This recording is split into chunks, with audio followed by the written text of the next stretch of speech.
What's going on, everybody? It's your favorite Ratchet Charmed one here. So, about 2 years ago, I made a really bad video where I discussed what I thought were 5 great episodes of Charmed for a new viewer to watch. Now, some of the episodes are personal favorites, and other ones were episodes that I felt like showed what Charmed was at its core. So, I realized that it was an okay list, but I think it would be better to break down what I consider the best episodes by season. That way, anyone who wants to jump in can start watching and have a great idea of what to expect from the season. I think it also puts episodes on more of an even playing field because it's not fair to compare a season 2 episode with a season 6 episode. Now, for me, the best place to start is the beginning. And it all began on October 7th, 1998 with the episode titled Something Wicked This Way Comes. Now, this episode did make my original list because it's where our story began and where we get to meet the sisters for the first time.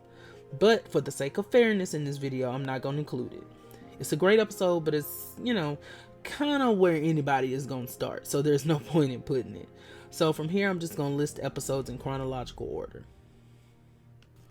Alright, so the first entry on our list is Thank You for Not Morphing. This episode sees the sisters facing a trio of shapeshifters and their father who's come back into town after years of not seeing them. It's interesting to me the way that this episode combines those two storylines, because on the surface you would think that they were completely different from each other, but they find a way to commingle that just, I think, adds an amazing layer to not only this relationship that the sisters are trying to form with their father, but also this new magical world that they've discovered. So, we watch them navigate their feelings towards him and begin to soften to the idea of him being part of their lives. It's a great episode and I suggest everybody go watch it.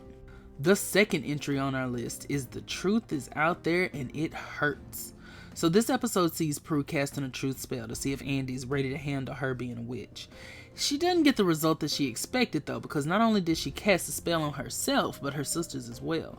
Now, they not only hear the truth from other people, but they also speak the truth themselves.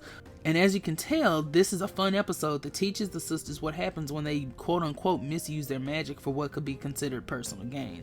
Now, this is one of my favorite episodes because I think it shows the first time them having to come to terms with what magic means in their lives and the role that it's going to play.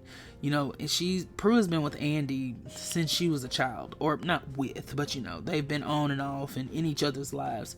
And, she didn't get the result that she wanted. And I think this is the first time that it hits her that this is going to be a problem eventually. So it's a great episode. 100% suggest that you watch it. Plus, you get to hear Piper talk about a man with a little penis. So, alright, the third entry. Well, okay. So with the third entry, I was kind of torn between two episodes because I think they're two really good episodes that deserve to be on any watch list for season 1. The first one is From Fear to Eternity. If you know Charmed, you know why this episode made the list. Barbas, especially in his original incarnation, was one of the, I don't want to say best villains on Charmed, but I think he had this presence about him that made him very frightening. Like a lot of people have said on other things that I've done, other projects, that Barbas really scared them. And I can see why, because he was a very intimidating person. So I couldn't decide between this episode and another one. So in this episode, we're introduced to Barbas, obviously. He does become a recurrent antagonist later on in the series, and I would argue to say a fan favorite. So, the episode has him hunting down 13 unmarried witches so that he can gain his eternal freedom from purgatory. At a certain point in the show, they just completely dropped that and said, look, he's here. We don't know what to tell you. Just take him. Take him. But anyway, so going forward, that continuity obviously leaves the window. I think this is a really good Prue episode because it makes her face her fears not only of drowning, but of failing her sisters and of not being able to protect them. And I think it's also a good nod that Phoebe's greatest fear is losing one of her sisters. I think that showed just how similar they were and how close they were, that even though they didn't have like the greatest relationship in the world, you know, Phoebe was still afraid to lose one of them. The episode that I felt like tied with From Fear to Eternity was Secrets and Guys. So it's a nice episode because we get to see another witch. He's a male witch, even though he is a child. So he has the power, I don't remember what it was called, but he can move things with his mind that he can't see. So it's in the same family as Prue's, and they do connect because of that power and because they both lost their mothers at a young age. Now, this episode is significant because Phoebe is the first sister to find out that Leo is a white lighter, and this is the first episode where one of them is introduced to that concept in the least bit. Now, what's funny to me is that Leo was just hovering in the living room. He was just straight up hovering. There was no discretion, nothing. He was just up in the air. But what's also funny to me is that after all the magic that they have seen, after everything that they have gone through this far, they do not believe Phoebe when she says that Leo is a white lighter. It's just, I don't know why it makes me so mad, but we get to see Leo heal Max's dad, so we get to see how the power kind of originally worked. I don't know if that's how they wanted it to work. I'm not 100% sure, but Leo was standing like 6 feet above the man and was healing him, so the power had some range to it. But the episode, I think, is really good because we get to see Prue in an element that she's not really used to. She has to nurture this child. She has to calm him. She has to be there for him. She has to try to keep a level head herself while also being here for this child. And I just think that the episode is just a pretty solid one altogether. Definitely one worth watching and one that I felt like was worthy of being on this list. Number 4 on our list is The Power of Two. Now, this is a really, really good episode because it sees Piper leaving Prue and Phoebe alone while she goes on a convention in Hawaii.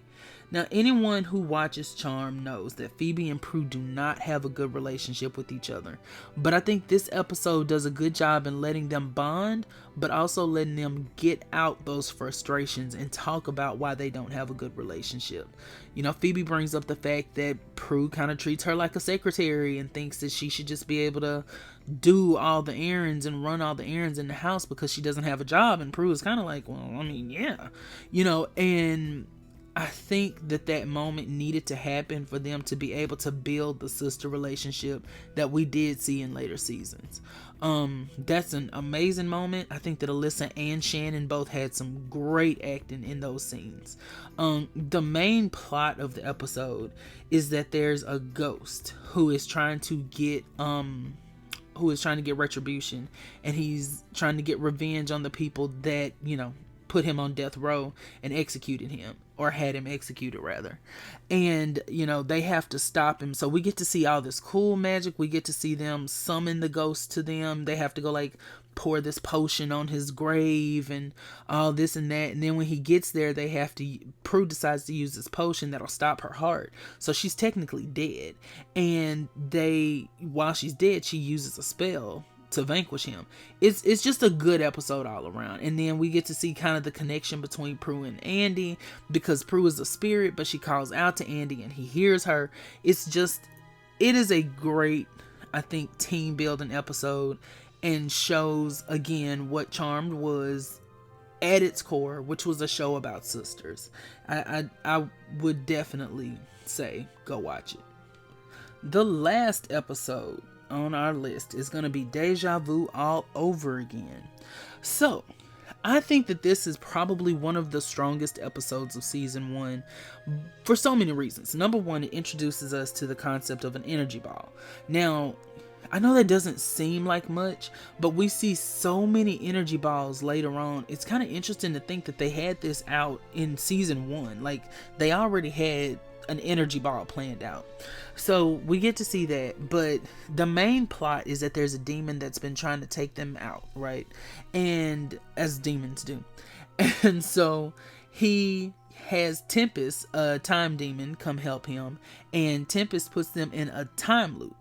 And what is probably my favorite part of this episode is that Phoebe's power allows her to realize that she is in a time loop. And once she realizes it, she's able to convince her sisters that they are in a time loop because she already knows what's going to happen.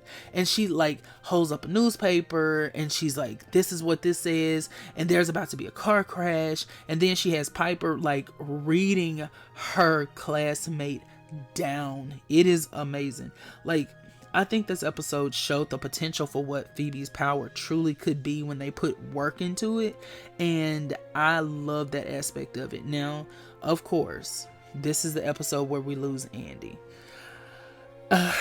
Andy was Prue's love, and do I think Andy added a whole lot to the show? That's debatable, depending on who you ask.